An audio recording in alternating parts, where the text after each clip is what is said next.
Bonjour, bonjour les amoureux, les amoureuses de l'énergie sous toutes ses formes. Aujourd'hui, je voudrais vous parler d'une question qu'une fois de plus, j'entends très souvent, qui est quel est le meilleur chauffage? Alors évidemment, vous vous doutez bien qu'avec une question pareille, on ne peut pas aller bien loin. La première étape, et celle que je vous propose de discuter aujourd'hui dans cette vidéo, c'est de voir pourquoi il faut aller plus loin que se poser la question quel est le meilleur chauffage. Donc ce que je voudrais faire, c'est une fois de plus vous soumettre 2-3 questions à se poser quand on commence à se dire qu'il faudrait changer quelque chose en matière de chauffage. Alors évidemment, on va partir du principe que, puisqu'on se pose des questions de chauffage, on a d'abord fait le boulot qu'il y a à faire sur ce qu'on appelle l'enveloppe, mais plus généralement sur les autres aspects, c'est-à-dire les parois qui nous environnent, l'usage, etc., etc. C'est-à-dire toutes les choses qui ne sont pas du pur appareil de chauffage. Ça, c'est bien sûr un travail qu'on fait normalement en amont pour réduire d'abord la demande. Bien, mais il se trouve que vous avez déjà mené cette réflexion et quelque part, une petite voix vous dit « Il faudrait changer quelque chose dans le chauffage ». Et la première question à se poser, c'est une question de niveau de détail, la voici. Qu'est-ce qu'il faut changer et qu'est-ce qu'il ne faut pas changer? Parce que quand on parle de chauffage, on parle d'un système complexe qui en fait a plusieurs petits morceaux. Il y a à un bout ce qu'on appelle la production, c'est-à-dire l'endroit où on transforme quelque chose en chaleur, et puis il y a la distribution, c'est-à-dire ce qui consiste à transporter la chaleur de l'endroit où elle a été fabriquée à l'endroit où on en a besoin, et puis il y a ce qu'on appelle l'émission, c'est-à-dire le fait de récupérer cette chaleur pour ensuite la mettre dans la pièce, dans l'endroit où on en a besoin. Et puis il y a souvent une autre partie encore qu'on appelle la régulation, qui est le machin qui fait en sorte que ça marche quand ça doit marcher, et que ça ne marche pas quand ça ne doit pas marcher, et que ça doit marcher plus ou moins fort. Et donc, dans ces différents morceaux, quand on se dit qu'il y a quelque chose à changer sur le chauffage, il n'y a pas forcément tout à changer. Et il y a une question qui est pas mal à se poser, qui est de savoir si on est satisfait du rendu. C'est-à-dire qu'à tel ou tel endroit de la maison, ou des bureaux, ou du bâtiment, vous êtes satisfait ou satisfaite du rendu, de l'ambiance thermique quand le chauffage fonctionne. Parce qu'à ce moment-là, soit vous êtes satisfait ou satisfaite dans cette pièce. Et donc, il n'y a pas de problème sur l'émission, sur la manière de produire la chaleur. Ou bien, vous n'êtes pas satisfait ou satisfaite, ça ne vous fabrique pas la sensation que vous recherchez, et à ce moment-là, il y a d'abord un problème d'émission, de manière de fournir le service. Et donc, la question de la production, de la source d'énergie, etc. viendra après. Donc ça, c'est une première question très importante, et il faut la traiter pièce par pièce, endroit par endroit. Une fois que vous avez fait ce travail, d'identifier à quels endroits du bâtiment, de votre maison, de votre logement, vous êtes insatisfait du rendu en termes de chaleur, eh bien vous pouvez vous poser une deuxième question. Est-ce que visiblement le problème se trouve partout, ou est-ce que ce problème est localisé à une pièce ou à quelques pièces, voire à quelques endroits dans une pièce? Ça arrive, il y a des grandes pièces dans lesquelles l'ambiance est variable à différents endroits. Et ça, c'est très important de le faire, parce que ça va nous donner une information sur, disons, la globalité du problème qu'on a à résoudre. Et puis, il y a une troisième question à vous poser, qui n'est pas cette fois une question géographique,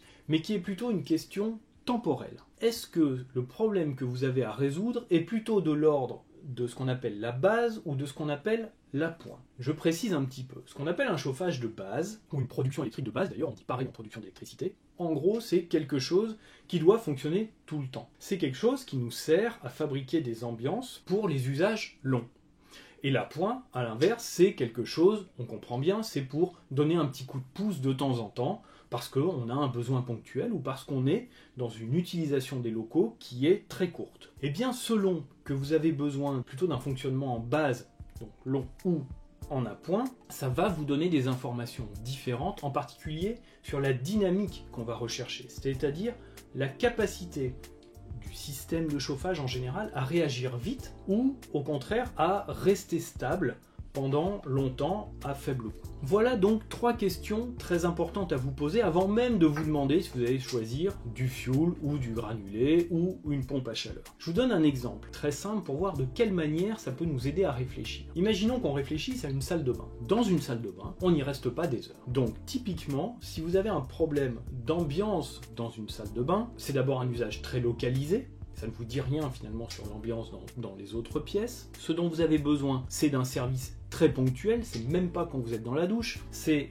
avant d'y entrer et au moment où vous en sortez. Donc c'est quelques minutes. et c'est en général un usage qui ne vous dit pas grand chose sur la relation avec les autres endroits. Donc c'est pas parce que vous avez un problème de chauffage dans une salle de bain ou d'ambiance dans une salle de bain que ça vous emmène vers une réflexion globale sur l'ensemble du chauffage de la maison. Et concrètement, ce qu'on fait, c'est qu'on fabrique des tout petits systèmes pour chauffer les gens en général, très ponctuels, d'une durée de quelques minutes et très localisés dans la salle de bain ou à une certaine zone de la salle de bain. Et finalement, avec parfois même pas quelques centaines d'euros, quelques dizaines d'euros, on arrive à résoudre le problème. Pourquoi est-ce qu'il est très intéressant cet exemple de la salle de bain? Parce que c'est vraiment quasiment une caricature pour vous montrer que réfléchir sur le chauffage, le fait d'apporter de la chaleur, ça ne doit pas commencer du côté de la chaudière, ça doit commencer à l'autre bout, à l'endroit du service rendu, et de caractériser de plusieurs manières, géographiquement, temporellement, en niveau également, en niveau de ressenti, en niveau de température, la manière qu'on a de fournir un service ici de type